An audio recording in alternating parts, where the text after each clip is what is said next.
हुकूमत की जानिब से पाकिस्तान तहरीक इंसाफ पर पाबंदी लगाने के फैसले के बाद तहरीक इंसाफ का एक इजलास हुआ है, जिसके बाद तहरीक इंसाफ के रहनुमा मीडिया से बात कर रहे हैं। अभी उमर अयूब बात कर रहे थे, शिबली फराज की गुफ्तगू आपने सुनी, भरपूर रद्देबल देने का फैसला किया और साथ ही जो हुकूमती इत्तेहादी जमातें हैं, पीपल्स पार्टी हो, MQM हो या दीगर जमातें हों, उनसे भी मुतालबा किया है कि वो नून लीग के इस फैसले को मुस्तरद करें। तो पाकिस्तान पीपल्स पार्टी के सैयद हसन मुर्तज़ा साहब इस वक्त हमारे साथ मौजूद हैं, उनसे रिस्पॉन्स लेंगे कि पाकिस्तान पीपल्स पार्टी इस सारी सिचुएशन में कहाँ खड़ी है। हसन मुर्तज़ा साहब, अस्सलाम वालेकुम, बहुत बहुत शुक्रिया आपके वक्त के लिए।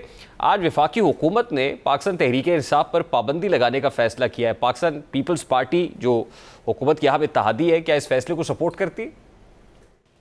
किसी भी पॉलिटिकल पार्टी पे मैं तो नहीं समझता कि कोई भी पाबंदी लगाने का जो है वो दुरुस्त है। सियासी जमातें जो हैं उनको अपने तौर पे मजबूत होना चाहिए। सियासी जमातें मजबूत होंगी तो हमारा पॉलिटिकल सिस्टम मजबूत होगा, जमहूरियत मजबूत होगी।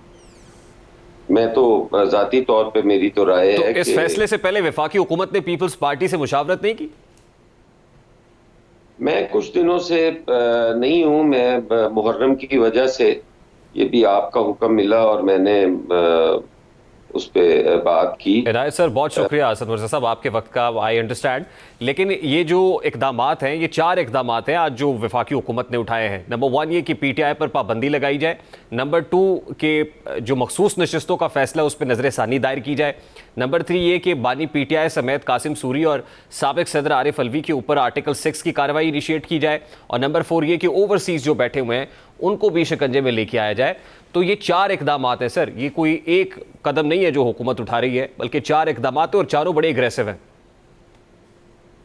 देखिए, मेरा नहीं ख्याल कि पीपल्स पार्टी से राब्ता किया हो और उनको एतमाद में लिया हो। और पीपल्स पार्टी से मैं तो मेरी ग्रूमिंग जिन हाथों में हुई है, मैं आज जो हूँ पीपल्स पार्टी की वजह से हूँ। मैं तो नहीं समझता कि पीपल्स पार्टी इस मिजाज की जमात है कि वो किसी पॉलिटिकल पार्टी पे कोई पाबंदी के हक में वो राय देगी। ऐसी चीजें नहीं है। जहां तक आर्टिकल 6 का ताल्लुक है तो वो तो कोई किसी सियासी जमात पे तो नहीं, वो तो किसी फर्द वाहिद के किसी ऐसे एक्ट पे जो आइन और कानून के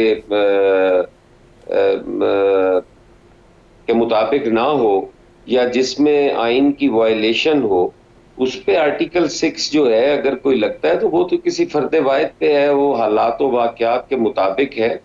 बिला वजह तो वो नहीं लगना चाहिए। और अगर आर्टिकल 6 लगना भी है तो वो बिल्कुल यकीनन जनरल ज़ियाउल हक पे भी लगना चाहिए, अयूब पे भी लगना चाहिए। अयूब ने भी आइन तोड़ा था और फिर जनरल ज़ियाउल हक ने भी आइन तोड़ा। फिर हसन मुर्तज़ा मुशर्रफ साहब ने। देखिए, ये जो चार्जशीट पेश की गई है ना आर्टिकल 6 के लिए भी, ये कुछ 14 महीने पुरानी है। यानी अगर वाकई ये कार्रवाई इनिशिएट करनी थी और उसके लिए सब्सटैंशियल एविडेंस और ग्राउंड्स मौजूद थे तो 14 महीने पहले भी ये किया जा सकता था। मुझे तो वो चार्ल्स डेगाल की जो मशहूर कहावत है वो याद आती है कि वो मौका जो लड़ाई के बाद याद आए उसको मुंह पे मार लेना चाहिए। तो 14 महीने गुजारने के बाद आज हुकूमत को याद आया कि आर्टिकल 6 लगाना चाहिए उस रूलिंग के ऊपर जो गैर आइनी थी और उस दस्तखत करने के ऊपर जो फौरी तौर पर आरिफ अलवी साहब की तरफ से उस रूलिंग पे कर दिए गए। देखिए, यहाँ पे काफी चीजें जो हैं वो ठीक होने वाली हैं, उनकी जरूरत है। हमें कोई भी कानून और आइन ऐसा नहीं बनना चाहिए जो किसी फर्द वाहिद को बचाता हो या किसी फर्द वाहिद को फंसाता हो। ये सारी चीजें दुरुस्त करने की जरूरत है और इस पे हमारी अदालतों पे भी बहुत बड़ी जिम्मेदारी आती है। और पार्लियामान तो फिर उसमें जो है वो एक कलीदी रोल रखती है। पार्लियामान को चाहिए ऐसी चीजों को ठीक करे। ये 14 महीने या 1 साल के बाद अगर हम कोई ऐसी चीज करते हैं तो अगर वो दुरुस्त भी है तो कोई अकल उसे तस्लीम नहीं करेगी, कोई जी शऊर उस पे वो नहीं करेगा। बल्कि मैं समझता हूं कि ये भी बाउंस बैक करेगी जिस तरह के उस नो कॉन्फिडेंस ने किया। बिल्कुल दुरुस्त वो था, आईनी था। एक आईनी तरीके के जरिए एक हुकूमत बदली गई थी। तो ये भी मैं समझता हूं कि शायद मुनासिब ना हो, लेकिन वो बेहतर जानते हैं। देखिए हसन मुर्तज़ा साहब, वफाक में इस वक्त माइनॉरिटी गवर्नमेंट है।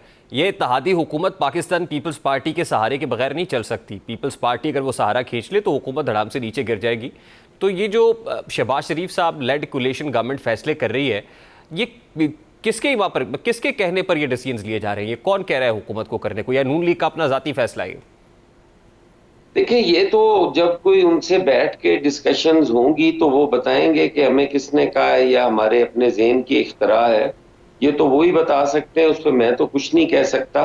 लेकिन जहाँ तक पीपल्स पार्टी को एतमाद में लेने का है, उस हद तक मैं ज़रूर कहूँगा कि पीपल्स पार्टी को जब एतमाद में लेंगे तो पीपल्स पार्टी अपनी राय ज़रूर देगी, और वो किसी से ये नहीं है कि कोई खुफिया होगी या कोई नाम बताने वाला खुफिया नामों में नाम रखा जाएगा। पीपल्स पार्टी बिल्कुल इस पे बबांगे दौल बात करेगी, और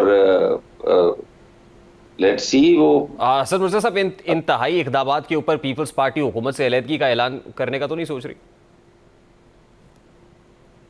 देखें, ये भी खारिज इम्कान नहीं है। अगर कोई इतने संगीन नौइयत के फैसले होंगे तो पीपल्स पार्टी उस पर अपना डिसीजन लेगी। थोड़ा इंतजार करें, पीपल्स पार्टी इंशाअल्लाह ताला, मेरा ख्याल है कि अभी या सुबह या कल तक कोई ना कोई मौक़िफ़ पीपल्स पार्टी का आ जाएगा। इस पे कोई मौक़िफ़ आएगा या कोई सीईसी की हंगामी मीटिंग बुलाने जा रही पीपल्स पार्टी? ज़ाहिरी बात है, हमारे पास जो सीईसी है वही एक फोरम है जिस पे पाकिस्तान पीपल्स पार्टी अपने फैसले करती है। वहाँ भी हो, चेयरमैन भी अब्रॉड हैं, और वहाँ पे टाइम डिफरेंस भी है। तो अभी इंशाअल्लाह ताला आज में कोई अभी उनसे कोई राब्ता होता है, या वो कोई ट्वीट के जरिए या वो जो भी लाइन देंगे पीपल्स पार्टी को, फिर उसका तो चेयरमैन ही बता सकते हैं। असद साहब, आप बड़े सीजन पॉलिटिशियन है सर, आप क्या समझते हैं कि क्या मुल्क किसी बहरान का शिकार होने जा रहा है, या किसी ऐसी कैफियत में इस वक्त कि जहां कुछ भी हो सकता है? देखें, ये तो इसमें तो कोई दो राय नहीं है कि मुल्क जो है वो एक बहुत बड़े सियासी बहरान से गुजर रहा है, और पीपल्स पार्टी जो एक रोल प्ले कर रही है वो भी उस मुल्क को और इस कौम को उन बहरानों से निकालने के लिए ही है। अभी आपने जो सवाल किया था कि आप हुकूमत छोड़ देंगे, हुकूमत का साथ छोड़ देंगे, तो ये उसी का जवाब है कि पाकिस्तान पीपल्स पार्टी सिर्फ और सिर्फ उन चैलेंजेस से और उन बहरानों से निपटने के लिए हुकूमत के साथ खड़ी है। हम बहुत बहुत शुक्रिया हसन मुर्तज़ा साहब, पाकिस्तान पीपल्स पार्टी के रहनुमा हमारे साथ मौजूद थे। और पीपल्स पार्टी कहीं पर पाकिस्तान मुस्लिम लीग नून के इस डिसीजन से, जिसमें 4 इक़दामात लिए गए हैं, उससे कोई मुत्तफ़िक दिखाई नहीं देती। अब